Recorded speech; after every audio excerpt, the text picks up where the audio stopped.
Hey guys, HDvee here and welcome to a brand new video. Today we've got some pretty interesting things to go over. We have a leaker that's come out and said that we're going to be seeing a new Pokemon app relatively soon. We have some Nintendo Switch 2 updates to go over and some Generation 10 rumors to take a look at as well. A lot of things to break down today. So if you're excited for the video, drop a like down below, leave a comment, subscribe if you're brand new, and let's get into the video. So, starting things off, as we all know, we have a new Pokemon Presents happening on the 22nd of July this year. Again, very, very interesting that they've sort of announced this so many months in advance. They never usually do that. It's usually a day or two or a week, but 2 months, kind of crazy. But anyway, that was announced very recently on the 28th of May. And then the same day that this was announced, Riddler-Koo came out of the woodwork, hasn't said anything in a while, and posted saying a new app with a winky face. So he's basically saying that there's going to be a new app, and I assume it's going to be announced during this Pokemon Presents in July as well, because he hasn't said anything, and then as soon as this Pokemon Presents gets announced, he then says a new app. So I have absolutely no idea what app this could be. They've got an app for everything now. They've got an app for sleep. They've got an app for brushing your teeth. They've got an app for walking, I guess, because it's Pokemon Go. So I'm not really sure what this would be. I don't know if it's going to be like a massive moneymaker app like Pokemon, I guess, Pokemon Pocket, obviously Pokemon Go. They make tons of money for Pokemon. So I don't know if it's going to be something like that, or if it's just going to be something that you use in your day-to-day life, like Pokemon Smile or Pokemon Sleep or whatever. It's hard to really say, but apparently a new app is on its way. And again, you can choose to believe this or not. Riddler-Koo's track record had been very shaky, but then when we got the trailer for Pokemon Legends ZA, a lot of what he said actually turned out to be true. He got like the Quasartico building right, he got a couple of other things right as well, but again, he just hasn't really posted much lately. You know, he's been just posting random things. His last post was on the 2nd of May, and that was just about Regice. I don't think that was anything crazy. His last post, which was about Legends ZA, was on the 18th of April, which I assume this is about Zygarde. But yeah, apart from that, he hasn't said anything. So a new app is apparently happening for Pokemon, and it's most likely going to get announced in the July Pokemon Presents. But let me know your thoughts on this. Are you choosing to believe this or not? What do you think the app is going to be if it is true? Again, I have absolutely no idea. I couldn't say. It could be an easy day-to-day life app, or it could be something like Pokemon Unite, Masters, who knows. But either way, it's most likely going to get revealed in this July Presents. But let me know your thoughts on that, the latest Pokemon Presents leaks, I guess. Moving on, we have some new Nintendo Switch 2 updates to go over. The first one comes to us from My Nintendo News, posted saying Nintendo reveals the Nintendo Switch 2 can be locked with a pin. So Nintendo's latest information on the highly sought after Nintendo Switch 2 is that it can be locked with a pin number after the system wakes from sleep. This wasn't possible on the original Nintendo Switch without parental controls being used, and will come as a welcome change for those who want to secure their system when out and about. The Nintendo Switch 2 launches worldwide on the 5th of June, so not long to go. So just another kind of quality of life update there for the Nintendo Switch 2. If you are wanting that extra bit of security when you're out and about, you can include a pin for your console. We also have this to go over as well. Nintendo demonstrates inserting a memory card into the Switch 2. Again, nothing crazy, but this was posted on My Nintendo, so they basically just posted like a video. It's very, very simple. You literally just pop it into the sort of the memory card holder. But again, you do need that day one patch for it to actually work. But yeah, the Nintendo Today app smartphone app has shared a new video of micro SD express card being inserted into a Nintendo Switch 2. Just as one would expect, the process is simple. Open the kickstand at the back and insert the memory card into the slot at the bottom right and close the kickstand. And then the video is over here on Reddit. So as you can see, they just kind of open the kickstand. They've got the SD card. They pop it in down there. And then, of course, they're going to close the kickstand. It's very, very similar to what you'd expect. But like I say, you need that day one patch for it to work anyway, which is a little bit annoying. But either way, that is how you kind of insert the micro SD card into the Nintendo Switch 2. Moving on, we have a new Nintendo Switch 2 rumor to cover.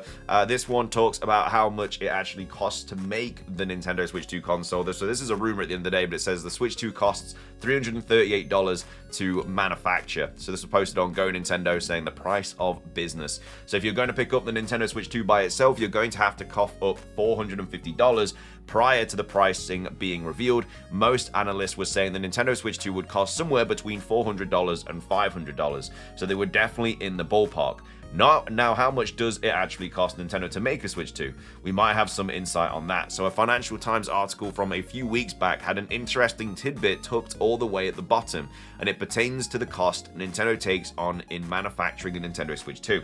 So according to the article, Vietnam Export Data lists the Nintendo Switch 2 unit price for custom duties at $338. As you might know, Nintendo Switch 2 units being sold in the US are coming from Vietnam, which is where the price data comes from. You might think that the difference between $338 and $450 is quite considerable, pointing to Nintendo making a pretty penny off the Switch 2 at launch. If manufacturing price was the only factor in launching the Nintendo Switch 2, that would definitely be the case, but there are obviously a host of other aspects that go into the system, such as packaging, marketing, labor, and much more. While it's still likely Nintendo is making a profit overall, the margins are likely much slimmer than the figures above suggest. So let's say they make like, I don't know, $50 on every single console. That's just the base price. You know, obviously, if these tariffs come into, come into play, and that would be the reason that they'd have to increase the price of the console, because otherwise they would be making a bit of a loss. But yeah, $338 to create the Nintendo Switch 2 from scratch. Just a bit more information about it. And then we also have this to go over as well from Stealth, saying Nintendo revealed you can customize the GL and GR buttons on the Nintendo Switch 2 Pro controller from the quick menu during a game.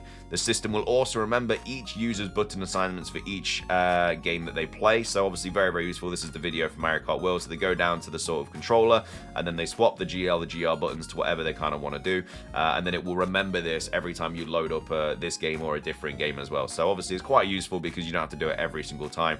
You can just lock that sort of selection in place, and then you're sorted. You don't have to worry about it again. But a little bit more of a gameplay update as well for Mario Kart World. This is the title screen, which is kind of cool. It just has, you know, I assume Mario Kart every time, but it might change just driving on a track, and then obviously it has the logo. But anyway, a little bit more information about the Nintendo Switch 2. Coming up next, we have a new Generation 10 rumor to cover. This was posted on the 23rd of May. It's titled Gaia, Xenia, and Naviam, with Generation 10 in brackets. This was posted on 4chan, so as always, take it with a big old grain of salt. No idea if it's true or not. We will hopefully get Generation 10 news in the Pokemon Presents on February 2026, but until then, a lot of it's just going to be rumored stuff. We might get leaks before then because there is information about Gaia in the Terra leak, but we'll have to wait and see if that ever comes to light. Anyway, take it with a grain of salt, but it says, not a native English speaker. This text has been translated as I could, so as much as I could. So Gen 10 region name is Xenia. I feel like we've covered a rumor recently with a name similar to that. I'm pretty sure I haven't covered this rumor already, but Generation 10 region name being Xenia is... Again, this is popping up a lot. We know that the code name is Gaia, but then Xenia apparently is the actual region name. The three main themes of the game are difference, acceptance, and remembrance. So Xenia is divided into 3 main islands, 9 Remembrance Islands, and then 1 End Island as well. So think of Remembrance Islands as miniature versions of past regions, each representing the key visual ideas for the reference region. So yeah, we have covered something very similar to this, because I remember really liking it. I think we had like a false Kanto, a false Johto, and whatever. So this is seemingly kind of adding on to that. So I don't know if it's the same person that's posted this, or this is generally true, and then we've just had 2 leakers kind of give more information about the game. But yeah, we've definitely covered something very similar to this. Anyway, Unova's concept represents a medium-sized island split into 3 sections separated by a river. 2 of the 3 sections are connected by a music-based town on a bridge. So think of Village Bridge 2.0, where the cycle of seasons is unnatural. You'll see them change every time you come back to it. That would also be kind of cool as well if it changes the sort of Pokemon that would appear. So I'm not just talking Deerling because of the seasons, but generally if it's like more of a colder season, then maybe you see like more ice types and ghost types or something pop up. And then if it's more of a summerish season, you'll see like more fire types pop up and grass types and stuff like that. And then it says main islands are supposed to be around the size of 3 Remembrance Islands. So yeah, there's 3 main islands, and one main island is the size of 3 Remembrance Islands, and there's 9 of those, if that makes sense. So the margin are the oddities, so Ultra Beast / Paradox equivalent of the region. There are 12 of them, and a 13th, which is a main 3rd legendary, and that's a boss. So very similar to what Moot was saying, obviously, for the kind of margins and stuff like that. Remember, we're not sure even whether to believe Moot anymore, because everything that they said about the next Legends ZA trailer was kind of wrong, because they said they've seen the trailer, and they said that the box art had like 10% Zygarde on it, which of course is not the case. I don't think Zygarde's even on the box art. It's on the sort of high quality image that came out with it, but it's not generally on the game box art. So whatever Moot said about Gen 10 is kind of, basically his credibility took a hit. That's all I'm going to say. He could still be right about Gen 10, but the credibility definitely took a hit. 9 margin are different designs for familiar Remembrance legendaries. Some of them have been teased in Titan Gen 2 margin. And then it goes on to say the last 3 normal margins are entirely unique designs. And then themes of difference and acceptance are made clear in the narrative by the Naviam, or Naviam, I'm not sure if I'm saying that right. Naviam and Margin have been discussed to come from Atlantis, which is Titan, so Generation 9. And then it goes on to say, Naviam are the origin people, they come from below.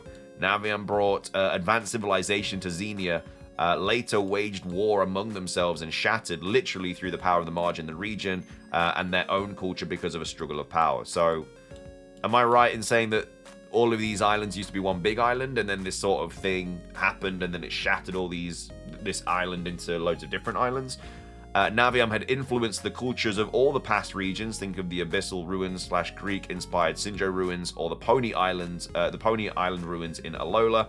The main theme and conflict about acceptance of culture has been described as the goal of the game. So quite a deeper sort of thought process going into this story mode. I do like the fact that there'd be multiple islands. Again, we kind of have an idea that it is going to be an archipelago of islands. We don't know how many there's going to be. Yeah, this is definitely a rumor that we have, not that we've covered in the past, but it's very similar to something we've covered. I definitely remember the name Xenia as a region, and these sort of like Remembrance Islands being mini versions of past regions, because I definitely remember reading about False Kanto, False Johto, False Hoenn, or whatever.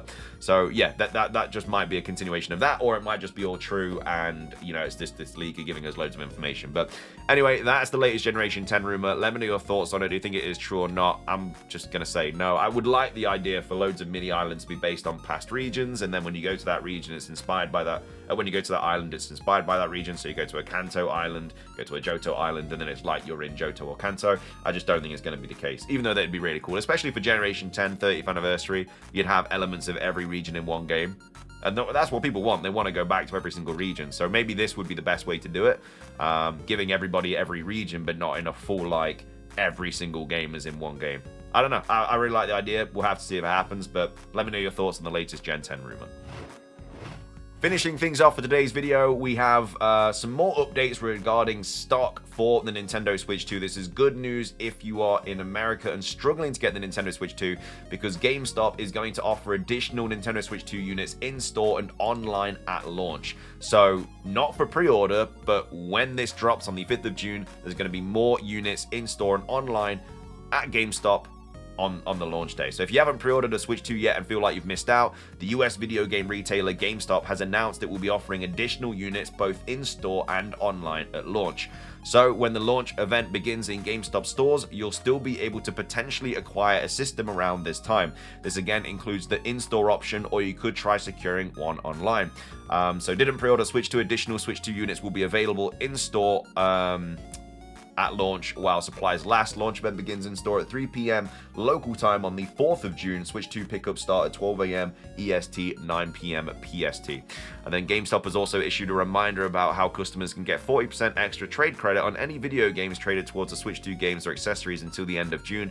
Check out more on that, yada yada yada. So yeah, basically if you weren't able to pre-order a Switch 2, you're in America, you live near a GameStop, might be worth going to store on launch day, see if you can secure one or something, because I know people in America are really struggling to get them. I know it was like crazy when that sort of pre-order day went live. I know a lot of people struggled to get them. A lot of websites crashed, and a lot of people just were not fortunate to get one. So that's just maybe another way around it if you are trying to get one on release day. But anyway, that's going to be everything for today's video. I hope you guys enjoyed it. If you did, please do consider leaving a like down below. Let's try and hit 500. It does really help out. Leave a comment with your thoughts on anything we covered in today's video regarding the Nintendo Switch 2. And then, of course, what do you think that this app is going to be that Riddler-Coup has been referencing or leaked? Again, would love to hear what you guys have to say about it. And then also, what are your thoughts on the latest Generation 10 rumor as well? It's everything from me, though. Have a fantastic rest of your day.